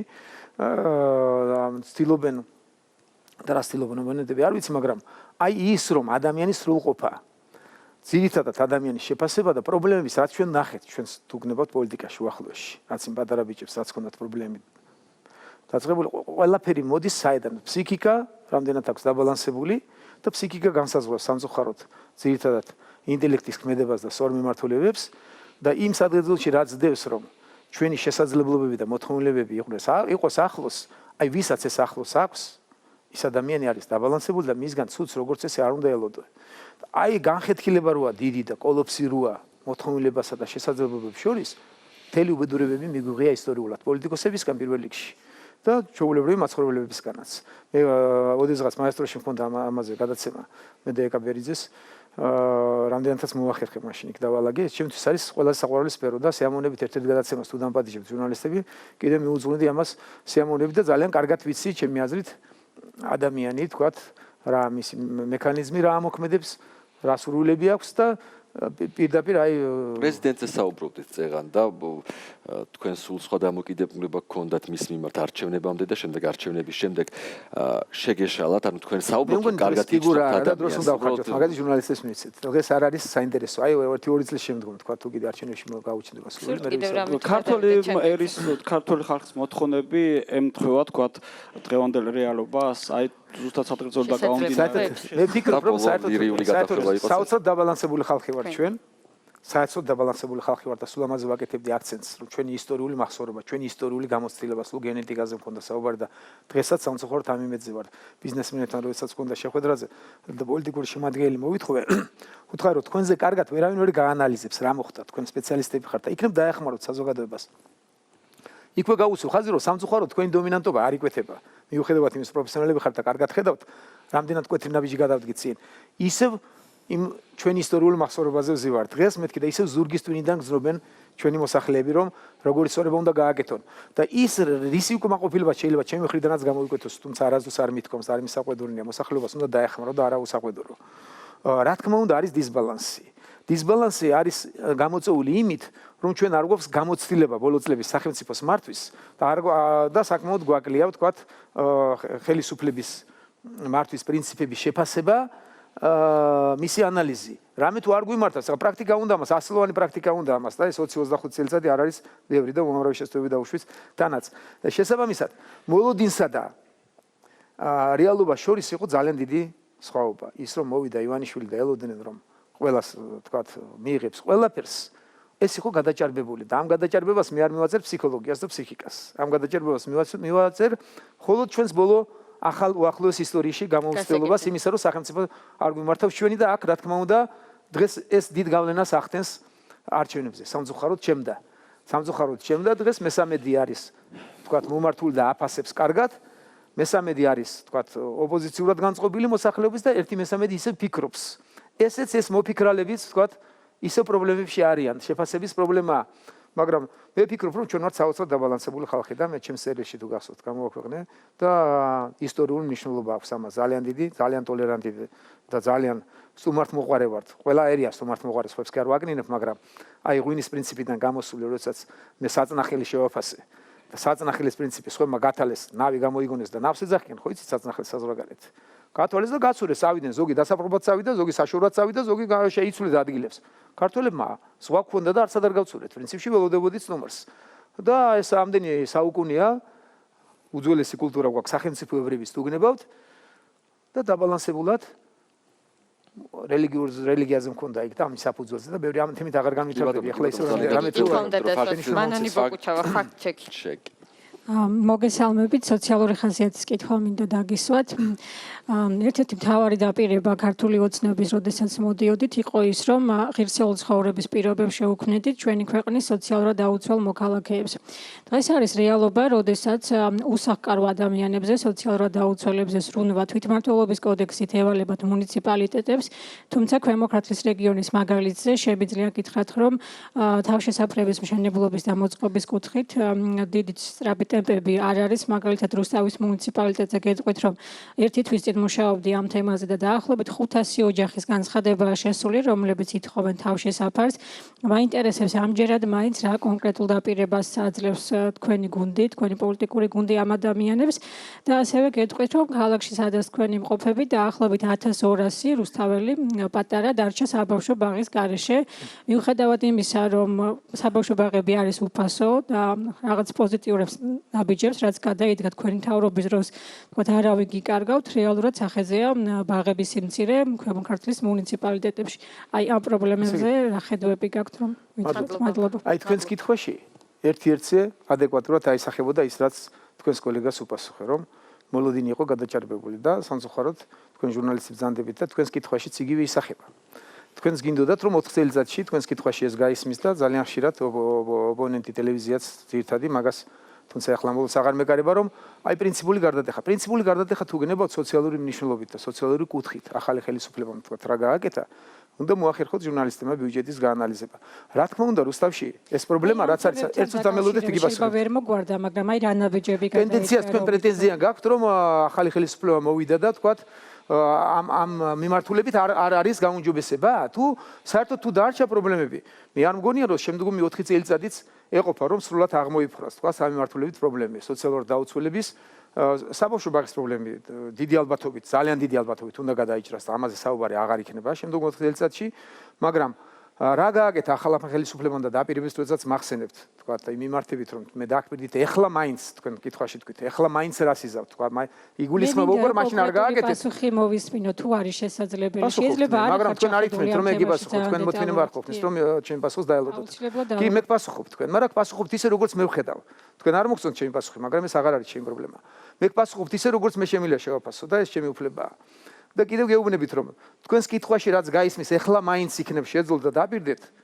ხო, ვერ გეთანხმებით კითხვაშივე, ძალიან ბევრი გაკეთა ამ მიმართულებით და პრინციპული გარდატეხება და გარდაქმნები მოხდა. თუ დევნილებთან დაკავშირებით, ნახეთ თქვენ, გაანალიზეთ სამინისტრომ რა რესურსები დახარჯა და რა აკეთდებოდა და რა აკეთდება დღეს, მაგრამ ის რომ 4 წელიწადში ეს არ გადაიჭრებოდა, მე არასდროს არ მithქვას, რომ ეს პრობლემა პრინციპულად გადაწყდებოდა საქართველოში ყველას ეშველება. შემდგომ 4 წელიწადშიც ეხლავე გეუბნებით, რომ აქ კიდევ დარჩება პრობლემები, მაგრამ აი ეს 4 წელიწადი უკვე საკმარისი იქნება იმისთვის, რომ ხარისხობრივად შეიცვალოს დევნილების მდგომარეობა და საბავშვო ბაღებზე აღარ კონდეს საუბარი. ეს ალბათ ეს 4 წელიწადი ამისთვის იქნება საკმარისი და რუსთავი ამ ხრივ სამწუხაროდ არის გამორჩეული. განსაკუთრებით საბავშვო ბაღების ნაკლებობა მთელ საქართველოში შეიმჩნევა რეგიონში, მაგრამ რუსთავი შეიძლება იყოს ლიდერი ამ ხრივ, რომ ბევრი პრობლემებია და ძალიან სამწუხაროა. მაგრამ დამოკიდებულება იყო ბიუჯეტი გაიზარდა რამდენჯერმე სოციალური დახმარების მხრივ და ნახეთ ესეც ციფრები რომელი მიმართულებით გნებავთ, მაგრამ ჩვენი მწირე ბიუჯეტი 4 წელიწადში ყველა ამ პრობლემას ვერ გადაჭრიდა. კი ბატონო, გაზეთი ბოლნისი დასვამს შემდეგ შეკითხვას. მოგესალმებით, ხატია ფოცხორაშვილი. ბატონო ბიძინა, ალბათ გსმენიათ ბოლნისის ტურისტული პოტენციალის შესახებ, რომელიც ძველ გერმანულ უბნებს უკავშირდება. რამდენიმე წლის წინ იქ დაიწყო რეაბილიტაციის პროცესი, შეიცვალა მიწისქვეშა კომუნიკაციები, დაიგო ქვაფენილი, თუმცა ადგილობრივი ბიუჯეტის სახსრები არ არის საკმარისი ამ უბნების სრული რეაბილიტაციისთვის. რამდენიმე სახლს უკვე მიენიჭა კულტურული მემკვიდრეობის ძეგლის სტატუსი, ისინი ძალიან სავალალო მდგომარეობაში არიან და სასწრაფოდ საჭიროებენ შველას. თქვენ გადაცემის დასაწყისში ისაუბრეთ თქვენს ახალ ინიციატივაზე, რომელიც ბოტანიკურ ბაღს უკავშირდება ანაკლიაში. ფონდი ქართუ ხوار იქნება დაინტერესებული იგივე ამ მიმართულებით ბოლნისის გაცოცხლების, რომელიც ეს არ იქნება მხოლოდ ბოლნისის სიცოცხლე, ეს იქნება რეგიონის გაცოცხლება. კი ბატონო, მიმართეთ, აი ახლა მე შევეცდები უფრო კონკრეტულად თუ გექნება თქვენ პროექტი, რომელიც ურიგოდ განიხილონ, იქაც შეზღუდულია ბიუჯეტი, თქვა ყველაფერი სურვილი დიდია, მაგრამ სამწუხაროდ ყველაფერი არც ფონდს არ შეუძლია. ისტორიული ძეგლების აღდგენას შეუზღუდავად ახორციელებს ფონდი ქართულ უკვე 20 წელიწადია. შეუზღუდავად, რამდენიც არ უნდა იყოს მოთხოვნილება, ამაზე ბიუჯეტს არ აქვს, თქვა ლიმიტი. პროცედურა იჭერს ძალიან ბევრ დროს. პროექტის გაკეთება, შეთანხმება საპატრიარქოსთან, შეთანხმება სახელმწიფოსთან, კულტურული მემკვიდრეობის რაც ქვია იმ სტრუქტურასთან აღდგენის სააგენტო და ესე შემდგომ დავინტერესდებით პოლონეთში რა შეიძლება დახმარება და ისევე ესე რომ რა თქმა უნდა პრობლემები არის და აი ამას ჩემი თქვა თქვენთან შეხვედრაც აგიტაციას თუ გნებავთ საარჩევნო სწორედ ესაა რომ მოსახლეობა იქნება გაგებით მოეკიდოს რომ დამოკიდებულებაა სწორი მოვიდა ხალხის სამსახურში ყოფილი ხელისუფლება რომელიც ხალხს უსმენს და გრძნობს რომ ისინი არიან სამსახურში ხალხს უნდა ემსახურონ კოლოფსია იმას შორის რაც იყო ერთი მუჭა ხალხი ფეხქვეშ კონდათ გადებული მთელი მოსახლეობა და ყველა სამსახურში ჩაყენებას აბირებდნენ. ახლა რა გადახვევაა გავაკეთებ თქვენ ბოლნისს მე შევეცდები მართლაც კონკრეტულად დაგეხმაროთ. გადახვევა მახსოვს ერთ-ერთი გამოსვლელი ბიზნესმენი ამბობდა რომ აი გაიხსენა ციხეები. რა დღეში იყვნენ პატიმრები. ხო და მე გავაგრძელე რომ პატიმარის სხვანაირად მოიხსენიება კიდევ თავისუფლების აღკვეთა. თავისუფლების აღკვეთა ცოტა მაინც საქართველოს მოსახლეობას ყველას ჰქონდა. მთელი საქართველოს ციხეთ იყო გადაქცეული. ელემენტარული უფლებები არ ჰქონდათ ადამიანებს. ეს პრინციპული გარდაქმნა მოხდა, დამოკიდებულება შეიცვალა, ტენდენციებია ძალიან კარგი, მაგრამ 4 წელიწადში და ვერც 8 წელიწადში ვერ შევძლებთ ჩვენ რომ ეკონომიკა პრინციპულად გადავტეხოთ, ამას უნდა მოთმინება და გაგება. კონკრეტულად ბოლნისზე მე ძალიან დავინტერესდები და რა თქმა უნდა ულამაზესი კუთხეა, მე ვიყავი არჩევნების პროცესში, სამწუხაროდ მე ვერ მოახერხე კიდევ ჩასვლა. თუ რამე კონკრეტული გაქვთ, მე ურიგოთ შევეცდები კიდევ რომ განიხილოს ადგილობრივ ხელისუფლებას რომ კონკრეტული იდეებით თქვენს ფონდთან. კი ბატონო და შევეცდები. უღრმეს მადლობა. გასაგებია, ახლა გადაცემაში არის რეკლამის დრო, დაგველოდეთ რამდენიმე წუთში პირდაპირ ეთერში დაუბრუნდებით.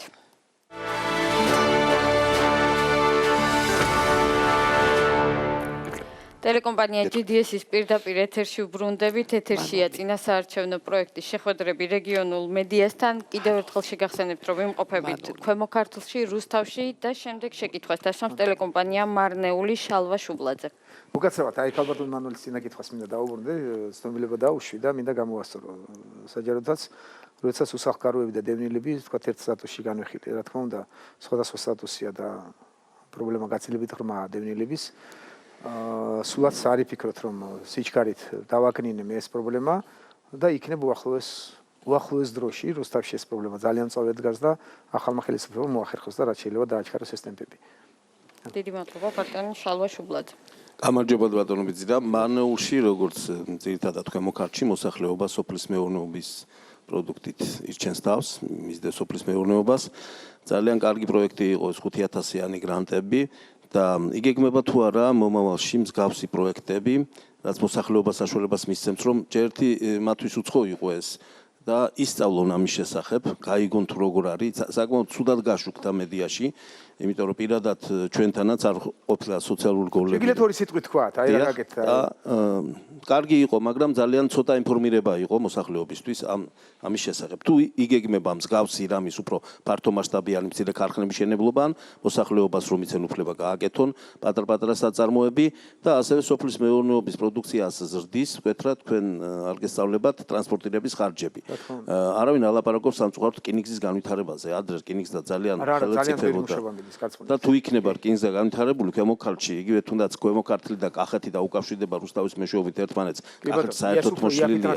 რა თქმა უნდა და აქ ხალხი ძალიან ბევრი პატრიოტი ცხოვრობს და გული შესტკივათ ამის შესახებ ამაზე რომ ეს არ კეთდება და კიდევ ერთი მცირე აი რუსთავსა და მანეულს შორის ადრე ერთი 30 წლის წინ იყო მოკლე გზა.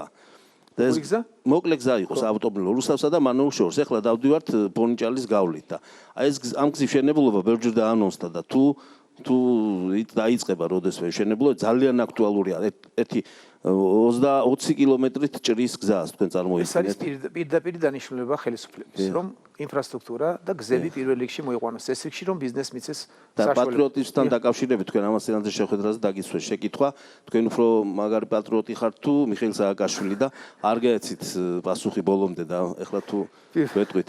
პატრიოტიზმი მე მგონი გავეცე, აი პირველ შეკითხვა შევეცდები, მეტყვი ეს უფრო რთული და ხანგრძლივი შეიძლება მომიწიოს.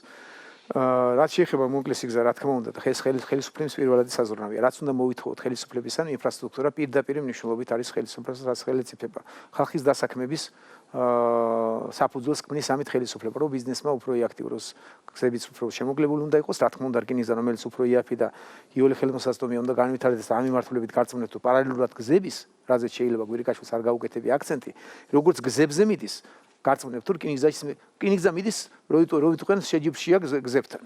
როგორც ჩვენ გვინდა რომ თქვათ რუსთავიდან ანაკლიაში ჩავიდეთ 2 საათნახევრით ადრე, სწორედ ამას ვეაპირებს რკინიგზაც, რომ განვითარებს რკინიგზას, მოკლდება, გვირაბები შენდება, რომ რაც შეიძლება რკინიგზამაც მოახერხოს და კონკურენტუნარიანი გახდეს და ისევ სიაფი შეინარჩუნოს. რა თქმა უნდა, სოფლის მეურნეობის მიმართულებით ის რაც დაიწყო ახალმა ხელისუფლებამ უნდა გაგრძელდეს და თქვენ დამოკიდებულებას ხედავთ. და ასეთი გრანტები და იაფფასიანი კრედიტები და დახმარებები ამ მიმართულებით უნდა გაღრმავდეს და არ შეწყდება, გარწმუნებთ. თქვენს ბოლო კითხვას რაც შეეხება პატრიოტიზმთან დაკავშირებით, მე მგონი ავერიდემ ეს უნდა რუსთავიორმა და მისვე კითხვა და მიზანი ეს იყო რუსთავიორის მიზანი ის კი არ იყო რომ პატრიოტიზმი რა არის და მისი განმარტება რომ ცდილობენ ახლა როგორმე რომ არის ივანიშვილი და არის სააკაშვილი და ბრძოლა მიდის ორ კაც შორის. აი ეს როგორმე სიბრწყე გადმოიტანო. იქ მეორე კითხვასაც შეგახსენებთ თუ გნებავთ ეს სამეგრელოში მოხდა. იქ ცდილობდა მეორე კითხვას ნახეთ როგორი ტელევიზია, ანუ საოცარია. როგორ აქვს დალაგებული ყველაფერი. მეორე კითხვას დაჟინებით მეკითხებოდა რომ თუ გაიმარჯვებს ნაციონალური მოძრაობა, გაუფორმებთ თუ არა ყოველგვარი გაფორმდება თუ არა ეს ყოველგვარი რევოლუციისა და ძალადობის გარეშე. თუ გაიმარჯვებს მე ვეუბნები რომ ვერ გაიმარჯვებს. აი დაჟინებით ერთადერთი უნდა და რომ მე ამოეჭრა. აი ივანიშვილმა თქვა რომ ნაციონალური მოძრაობა რო გაიმარჯვებს, ყველაფერს გაუფორმებთ. აი ეს ქონდა აზრი, ჩადებული აქვს თავში როგორ გააფორმონ. კითხვასაც გისვენ ამის და მიხედვით. თუმცა პასუხი ვერ მიიღო და სხვათა შორის იმას გაუსვავდი ხას მე რუსთავიორი ჩემთან აღარ მოდის შეკითხვებს, იმიტომ ნახა რომ მეგენი შევიცალე. რომ ისეთ კითხვებს ვამენ რომ ინტრიგული სათაურები გამოიტანონ და კარგად პასუხობ. კითხვაც არ აქვთ, ჩამჭრელი კითხვები რაც მათ ეგონათ. მოწვევა უთხოვე ვერ მიმიწვიეს, ვერ გაბედეს, რაღაც მოვლანდეს. არც ერთ ჩემ შეხვედრაზე არ მოდიან. და აი გარეთ სწორედ რუსთავიორმა დამისვა პატრიოტიზმზეც კითხვა, რომ მიშა უფრო დიდი პატრიოტი იყო და თქვენ ეყავითო. ეხლა თუ გნებავთ გავემეორებ მაგას კიდევ და გავყვი ოღონდ მეორე მხრიდან რაც მე მოახერხე შეიძლება იქ. ამაზე მარტივი პასუხი ახლა თქვენ რო ეს კითხვა დამისვათ. და მე მითხრათ რომ მე თქვენზე დიდი პატრიოტი ვარ. როგორ გავბედავ იმას რომ 1 გრამით მაინც შეგეკამათოთ. სიყვარულია სამშობლოს და ერთ-ერთი რაც თქვი რომ ამ სიყვარულში გაჯიბრება მე მგონი არასწორი ახლა ხეთსაც უყვარს თავის ბუნაგი, სადაც იბადება და შემოფარგლით ჩვენ სახელმწიფო მოახერხეთ. გონი მოაზროვნე ადამიანებად სახელმწიფო ავაშენეთ და რა თქმა უნდა სიყვარული ტრაბახი არ არის ჩემთვის მისაღები. აი მეორე ნაწილი სიყვარულში ტრაბახი რომ ძალიან უყვარს, უნდა გიყვარდეს. აი თუ არ გიყვარს, იქ არის პრობლემა. აი კი ბატონო, თუ გინდა მაგნატილს გავყვები ახლა და აი მათ გავაკეთე პარალელს, თუ გინებავთ, რაც იქ ვერ მოახერხე. სიყვარულში აი კაც რომ ქვეყანა უყვარს, ნორმალურია. ახლა მითხრათ ნებისმიერ დროს შენზე მეტად მიყვარს რა, როგორ უნდა ვიკადრო, რომ გავბედო, რომ მე ძალიან მიყვარს, მაგრამ ახლა რით გავზომოთ ეს ემოციები და როგორ გავზომოთ? გვიყვარს ჩვენი ქვეყანა ნორმალური თვისება ადამიანის. და ნებისმიერი ცხოველის თვისებაა მე მგონი ეს არა მარტო ადამიანის. მაგრამ აი რო არ უყვარს და ამის მაგალითები გვაქვს უამრავი თუ გნებავთ ამ ნაწილს თუ მოცემთ დროს გავშლა იგივე ვერ მომინელებია წარწერა ნაციონალური მოძრაობის წარწერა მელია და ხოშტარია რომ პირდებიან მოსახლეობას რაღაც პენსია რაღაც უმუშევრობა და ამბობენ რომ ეკონომიკური დანაშაულებების დეკრიმინალიზაცია როგორც წარმოგიდგენიათ რომ ყველაზე არაკორუფციული ქვეყანა ვართ რა მოხდა როგორი გარდაქმნა რა იყო იქ და კრიმინალური იყო მთლიანად ესა და ესენი პირდებიან დღეს მოსახლეობას რომ ამხელა ცინიზმია ჩადებული დეკრიმინალიზაცია თანაც ხოშტარია ხო მელიაზე არ მაქვს დიდი წარმოდგენა თქვა ინტელექტუალური რამდენად ახერხებს შეფასებას მაგრამ მე ხოშტარიასთან კამათის მქონია და საკმაოდ კარგად შეუძლია ანალიზი და შეფასებას ჩვენივრად იცის ხოშტარიამ რა იყო, როგორი კრიმინალური იყო ეკონომიკა და დღეს რომ მსგავსი არაა, მაგრამ დეკრიმინალიზაციას რო პირდება ქვეყანას და ეს ქვეყანა უყვარს მას თუ არა, აი მასზე მაქვს კითხვის ნიშანი. და ეხლა რო გავუყვეთ ეს შეიძლება იქ მამა აბრამის ბატკანივით დარჩეს იმ გუნდს თუ შევხედავ თლიანად, რო გამოვყვეთ იქ რომ მაჭავარიანი ამ გუნდში და ხმების მოპარვის მეტი თქვა არაფერი არ ევალებოდა ძირითადად მოსახლეობის რომ უნდა მოეპარა, თუ გავუყვებით იმის შემდგომ თქვა და ავუყვებით მათ ლიდერზე და ტიპიური ყვარყვარე ჩემო ბატონო და დღესაც ახერხებს იგივე რუსთავიორი და იგივე ნაციონალური მოძრაობა ნათელაშვილის რასკუტკას ესე ვთქვათ და რუსთავიორიდან არ ჩამოდის ეს კაცი და დღესაც ცდილობს რომ პარლამენტში შეიყვანონ ცდილობენ და აი ნათელაშვილია ჩემი აზრით ეტალონი იმ მათი ლიდერის მიერ რომელიც ახლა გაქცევაშია და უკრაინიდან მოძღვრავს ხალხს ნათელაშვილია ტიპიური ყვარყვარეა პრინციპში ვის რასკუტკას ასე რამდენიმე ტიპის ვთქვათ ანტინაციონალური დამოკიდებულება, რაზე იყო შეკითხვა კაცო? პატრიოტული. ანტიპატრიოტული დამოკიდებულება. აი მეორე მხარე ვაჩვენოთ, რომ ამდენად პატივს არცემენ. თავის თუ გიყვარს პატივი უნდასე. ამდენად პატივს არცემენ თავის სამშობლოს. სამშობლო მარტო მიწა არ არის და ბაღი და ვენახი. ხალხია პირველ რიგში, ხო? ხალხი რომელთანაც გაიზარდე და აღიზარდე და გიყვარს, ეს არის პატრიოტიზმი და ნახეთ რა დამოკიდებულება, როგორ მოატყუონ ერთია მხოლოდ. აი როგორმე მოატყუონ და შეცდომაში შეიყვანონ. ამ ხრივ ახლა ეტალონური მაინც ისევ ნათელაშვილი გვეხატება, რომელიც რას რუდგაშია ძირითადად რუსთავი ორ და ნაციონალური მოძრაობაც და ტიპიური ყვარყვარია ეს კაცი და ყვარყვარი ახლა ცოტა კომიკური ტიპია და თუნდაც კომიკურობაში ნუ ჩავჩებით მხოლოდ. ყვარყვარი კიდევ სიმბოლოა თუ გნებავთ უდიდესი აგრესიის და უდიდესი სიბოროტის. და ამდენ სიცრუეს რო ცდილობ რომ ამდენად მოატყუო საკუთარი ახლა ჩვენ გმირები ხოლია უამრავი გახსოვთ რომ ამდენი გმირი ხავდა და თავი გაუწირავს რომ ტერი აეშორებინა და შორიგზითად არის მაგრამ მოღალატების ვერ ხავდა 1000-ნაირი პარალელები შეიძლება გავალოთ მაგრამ ყვარყვარი არის ტიპიურობა რუსთავი ორი თვითონ ნაციონალური მოძრაობის სახე და სარკე როცა პატრიოტიზმზე კითხულობს ერთადერთი მიზნით როგორმე ივანიშვილი და სააგაშვილი დააყენოს პარალელში მეტი მიზანი არაფერი არ ქონიათ რომელ პატრიოტიზმზე საუბრობს როდესაც ეს ტელევიზია უკაცრავად აი თაღლითურ მეთოდებს იყენებს უკვე როგორ მოატყუოს მოსახლეობა თაღლითური მეთოდია ის რომ თავარი გმირი გვარამიას გახდა დღეს ნათელაშვილი რომელიც კარგად ვიცით მათ ვიაჩვენეს მერაბიშვილის დროს 2006 წელს მე მგონი როდესაც ჯაშუშებიდან ფულს იღებდა საქართველოს ჯაშუშებიდან მოღალატებისგან ფულს იღებდა 3 დღე სარდაფში იმალებოდა მე დაჭერით ემუქრებოდნენ ბოლოს რომ მოვიკითხე ჩაეგორეს სკლებში და იმის შემდგომ ნათელაშვილს ათამაშებენ გახსოვთ ამერიკას უპირისპირდებოდნენ რომ დაჭირდებათ ოდესღაც არჩევნებში სააკაშვილს რომ მიანიშნებდნენ რომ დემოკრატია დაეცავიო ნათელაშვილი იყო პირველი ვინც ამერიკას აგინებდა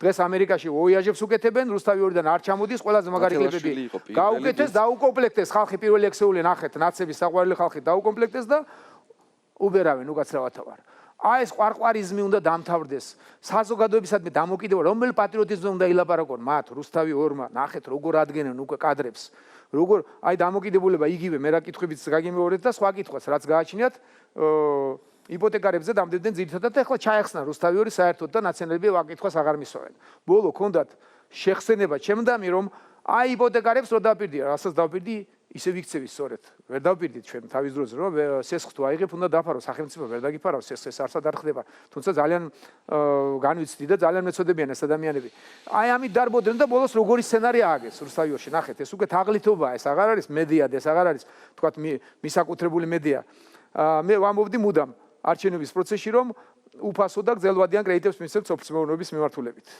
ეს შემახსენეს დაამონტაჟეს კარგად და მიაბეს იპოთეკარები და კითხვას დამისვეს აი იპოთეკარებს ოპირდებოდი უფასო და არ დამისვეს კითხვას მისვევდნენ თქვა გარედან მაგრამ რუსთავიურმა პირდაპირ აჩვენა ამონაჭრელები ჩემი გამონათქვამებიდან რომ უფასო და გრძელვადიანი კრედიტები რასაც სოფლმეურნეობაზე ვადებდი მიაბეს იპოთეკარებს და აი ნახეთ როგორ ცდილობდა ივანიშვილი ეს უკვე ნუ ახლა ეს მედიაა საერთოდ და რაზეა საუბარი და პატრიოტიზმზე როდესაც არის საუბარი ესეც სიცრუეში უნდა ამყოფონ საკუთარი სამშობლო საკუთარი ხალხი ეს არის სწორედ ყვარყვარიზმი და აღარ არის პატრიოტიზმი და როგორ შეიძლება იმ კაც შევედარო ახლა თქვათ ფილმი თუ ნახეთ დოდო დაბაშიძე რომელიც იყო უნიკალური მსახიობი ჩემი საყვარელი მსახიობი გენიალურად ითამაშა იქ რა სახეებს ცვლის და როგორ ცვლის და აქცევაც მოუწია და დაბრუნებაც აი ნუ ნათელაშვილი და სააკაშვილი დღეს ყვარყვარიზმის საუკეთესო განსახიერებაა და რუსთავი ორი არის ანარეკლი ნაციონალური მოძრაობის სიცრუის ტირაჟირების და საკუთარ მოსახლეობას როგორ ექცევიან,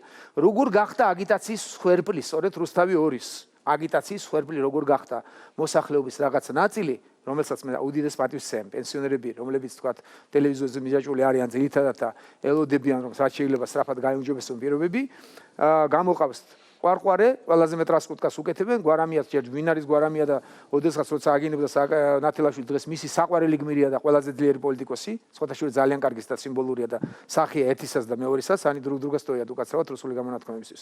ისინი ღირან ერთმანეთისთვის. აი ეს არის პატრიოტიზმის სიყვარულში კი არა. აი საპირისპიროა უფრო საინტერესო რომ არ უყვარს ქვეყანა.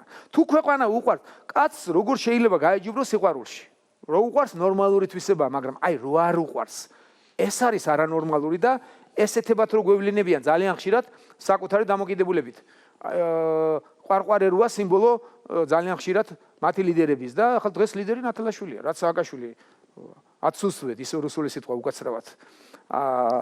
ვერ მოდის, აგერ შვენივრად იგივე რიტორიკა, იგივე დამოკიდებულება, რასაც გინდა იტყვის, ტიპიური ყვარყვარია. ოღონდაც არ დაგავიწყეს, ტარყვარი არ არის მარტო ეს კომიკური ტიპაჟი, რომელსაც ეს კარგად ასრულებს, ის რაც დევს რეალურად ჯავახიშვილმა რაც ჩადო ყვარყვარაში, ის არ დაგვავიწყდეს. ამაში დიდი სიბოროტეცაა ჩადებული და რა თქმა უნდა ეს სვერპლი მოსახლეობის დიდი ნაწილი ამ ანტიაგიტაციის, ამ აგიტაციის სიცურვეზე დაფუძნებული აგიტაციის სვერპლია და დღეს ნათელაშვილის 2 თუ 3%-ით, ზოგჯერ 4%-ით აესახება ისევ რეიტინგებში და ისევ გააცოცხლეს ნათელაშვილი. აი ესაა პრობლემა. ეს არის მაგათი პატრიოტიზმი. ეს არის ყვარყვარიზმი და არაპატრიოტიზმი. და თქვენ და საქართველოს მოსახლეობის აბსოლუტურად უდიდეს ნაწილს პრეტენზია გვაქვს, რომ ჩვენ ქვეყანა გვიყვარს და მეც ასეთად მესახება ჩემი თავი და არ ვაპირებ ვინმე სიყვარული. ზრუნვაში გავეჯიბროთ, მაგრამ ის ზრუნვაც ნუ იქნება ისეთი, რომ თქვათ ვიღაცას მეტი შეუძლია აწიოს და გააკეთოს. მე მაქვს პრეტენზია, რომ მეც ზრუნავ, მაგრამ არ იფიქროთ, რომ იმაზე მეტი პრეტენზია მაქვს, ვიდრე მე მახსოვს 104 წლის კალბატონი არჩევნებზე გამოვიდა. ყველაფერი გააკეთა და გამოვიდა არჩევნებზე. უდიდესი ძალისხმევა იყო მისთვის. და ის არ არის ჩემზე არ იყო სამწუხაროდ გარდაიცვალა 105 წლის ასაკში წინ არჩევნებზე მოვიდა. მისი ზრუნვა შეიძლება უფრო მძაფრი იყო ვიდრე ჩემი შედარებით ახალგაზრდის ზრუნვა რაც შემიძლია ჩემს ქვეყანაზე, მაგრამ ეს პრეტენზია მაქვს და ზრუნვაში კი ბატონო, დამოკიდებულებაში კი ბატონო, მაგრამ ეხლა ამ ყვარყვარებს გავეჯიბროთ და იქ უნდა პარალელი გააკეთოთ, რომ ვინ უფრო დიდი პატრიოტია. რატო უნდა ვთქვა, რომ თქვენზე დიდი პატრიოტი ვარ? პირიქით მივიღებ და გამეხარდება, რომ თქვენ გაქვთ პრეტენზია, რომ ხართ უფრო დიდი მოყვარული. მაგ თემასთან დაკავშირებით ბატონო მიძინა, როგორც ბრალაშვილიანი, თუ იგეგმება რამე ბრალაშვილიანი მშობლების შეღავათების შესახებ, ან სახლეულის საერთოდ შეღავათები არ გულისხმობ დახმარებას ეს ჟურნალისტი. მესამე შვილზე იცით რაღაც მოახერხა ხელისუფლება. შეიძლება სამი ჟურნალისტი დაგვრჩა კიდევ. ბატონო დახმარებას არ გულისხმობ შეურაცხყოფილია. არა, მართლაც ტაში დასაკრავია და მართლაც ვიძახი რაღაც ტიპის შეღავათებზია ლაპარაკი, როგორც არავინ არის ესეთი დახმარება, შეურაცხყოფელი რომ არ იყოს, იმიტომ რაღაც სოციალურად დაუცველთა რიგებში რო არ ჩააყენონ ეს ხალხი და უმეტესობა არც მიდის მაგ თემაზე, რომ და ის სხვა არის, ვისაც მართლაც გმირობაა თქვენი მხრიდან და აი რაც ვთქვით, პატრიოტიზმით უგნებავთ მაქსიმალური გამოვლენებაა თქვენი მხრიდან და თქვენს ოჯახს ბედნიერებას უსურვებდი მეც. და მაქსიმალური გამოვლენებაა ჩემი აზრით პატრიოტიზმის. რა თქმა უნდა, სახელმწიფო დემოგრაფიული პრობლემა არის ჩვენი ერთ-ერთი უდიდესი პრობლემა და ჩვენ ვართ ბებერიერი და ამაში ბევრი სიდიადეა, მაგრამ ისეთი ბებერი არ უნდა ვიყოთ, რომ კდომისკენ წავიდეთ, ღმერთმა დაგვიფაროს. და დემოგრაფიული პრობლემა ჩვენ რეალურად გვაქვს. და ამას დიდი ყურადღება უნდა სახელმწიფოს მხრიდან. რაღაც გაელვებები იყო, იცით, მესამე შვილის თუ მეოთხე შვილის დაბადებაზე რაღაც ხდება, მომავალში ბიუჯეტი გაგვეზრდება და აუცილებლად ამ მიმართულებით ხელისუფლებამ უნდა იზრუნოს. მე ჩემს პატარა მაგალითს ახლა სატრაბახოთ არ მინდა, მაგრამ საჩხერეში მე დავიწყეს რამდენიმე წელიწადია და ოტია იესოლიევმა გააკეთა. ამაზე ოდესღაც რეაქცია. ზრდა მარტო საჩხერეში დაფიქსირდა. იმიტომ ხელშეწყობა უნდა ყველას. მე დავიწყე 3 შვილიან სამდენი, 4 შვილიან სამდენი, 5-იან სამდენი, 6-იან სამდენი, 7-იან სამდენი და დაეთყო მოსახლეობას ხელად. დაეთყო იმიტომ კი არა ფულის კეთება, რომ ჩვენსკენაც გადმოდით. უნდა ეს ქვეყნის მასშტაბით წავიდეს, რა თქმა უნდა. კი ბატონო, ცოტა და რეგიონ პრესი ბინათ მამედოვი. Я приветствую вас. მე მოგესალმებით. ბატონო Ბიძინა, როგორ თქვენ დამკვირვება თავისუფალ სავაჭრო ზონებთან დაკავშირებით და აპირებ თუ არა რომ ასეთი ზონები გაიხსნას საქართველოში? ძალიან კარგი კითხვა. ძალიან კარგად, ძალიან დადებითად. და სოთაშორის ანაკლიაში, სადაც ხორციელდება უნიკალური პროექტი, მე არ მაქვს ხედულობაში შენობლებები, რაზეც მე დასაწყისში ვისაუბრე. იქ პორტი აშენდება ძალიან დიდი გემი, უდიდესი ყველაზე ღრმა წყალწყლის გემებისთვის აშენდება პორტი და იწყება მშენებლობა უახლოეს დროს. ეს არის გრანდიოზული და ძალიან დიდი პროექტი და ამ დროს და ამავდროულად ამ პროექტში განიხილება თავისუფალი ეკონომიკური ზონის დაფუძნებაც, რომ ეს პროექტი ბიზნეს ენაზე იყოს გამართული და იყოს რენტაბელური. რა თქმა უნდა, დადებითად ამას უნდა კარგი კანონმდებლობა და კარგი ყურადღება ხელისუფლების მხრიდან და ერთ-ერთი პროექტი უკვე აი ახალი წლიდან დაიწყება მშენებლობა ანაგლის პორტის და კიდევ ერთში შევახსენებ ჩვენს მოსახლეობას, რომ ეს იქნება გრანდიოზული პროექტი და რა თქმა უნდა ეს ძალიან დიდ წინსვლას და დიდ პერსპექტივას უქმნის ჩვენი ეკონომიკის განვითარებას. ტელერადიო კომპანია ბოლნელი ეკასირაძე. ერაძე. ეკაერაძე ბოლნისი ტელერადიო კომპანია ბოლნელი. სოფლის მეურნეობის განვითარებაზე თქვენ ნაწილობრივ გვიპასუხეთ, მაგრამ სწორედ ამ კითხვის დასმას ვაპირებდი. კეთდება, ბევრი პროგრამები ხორციელდება, მაგრამ ფერმერებს ბოლნისში, როგორც მოგეხსენებათ, ბოლნისი ერთ-ერთი აგრარული რაიონია და აქ არის ხშირად მოსავლის რეალიზაციის პრობლემა. ვერ ხდება ადგილობრივი მოსახლეობა, ვერ ახერხებს ბაზარზე სრულიად თავისი მოწეული მოსავლის რეალიზაციას. ამასთან დაკავშირებით თუ იგეგმება რაიმე და თუ მოუტანს ის შეღავათები ჩვენს მოსახლეობას, ფერმერებს, უშუალოდ გლეხებს, რომელიც იგეგმება შემდეგ შენგენის ვიზებთან დაკავშირებით, ანუ საბაზრო ეკონომიკაზე რამდენად იმოქმედებს ეს ყველაფერი. კი ბატონო და აბსოლუტურად თუ არა უშუალოდ გლეხს. აუცილებლად კრედიტებიც მცირე და საშუალო საწარმოები უნდა აშენდეს, გადამამუშავებელი უნდა აშენდეს, სამაცივრო მეურნეობა უნდა აშენდეს, რომ სეზონზე არ იყოს დამოკიდებული ეს ყველაფერი. ამ მიმართულებით ძალისხმევა იქნება ისევ გაგრძელდება და გაიზრდება და მე ვფიქრობ, რომ უახლოეს დროში ეს პრობლემაც უნდა გადაწყდეს. იმ 4 წელიწადში დამოკიდებულება ვაჩვენეთ ჩვენ, ტენდენცია შენარჩუნდება. ამაზე არაფერს უარს ანაბობს ახალი ხელისუფლებაც, უნდა გაიზარდოს რიცხვი მცირე და საშუალო საწარმოების, გადასამუშავებელი საწარმოები უნდა გაკეთდეს და აი გასაღების პრობლემაც ძირითადად ამით აისახება, რომ მარტო ნედლეული არ უნდა გაიტანო. და ამავდროულად სამაცივრო მეურნეობების და ამ მიმართულებით ბიზნესი აქტიურია ძალიან და მე დიდი იმედია, რომ უახლოეს დროში ეს პრობლემა გადაიჭრება. ბოლნისშიც მოგვარდა. ბოლნისშიც გადაიჭრება. დასამ შეკითხვას და მოგესალმებით კიდევ ერთხელ ბატონო ბიძინა, ვინაიდან ჩემი კითხვა ჩემმა კოლეგამ უკვე დააგისვათ.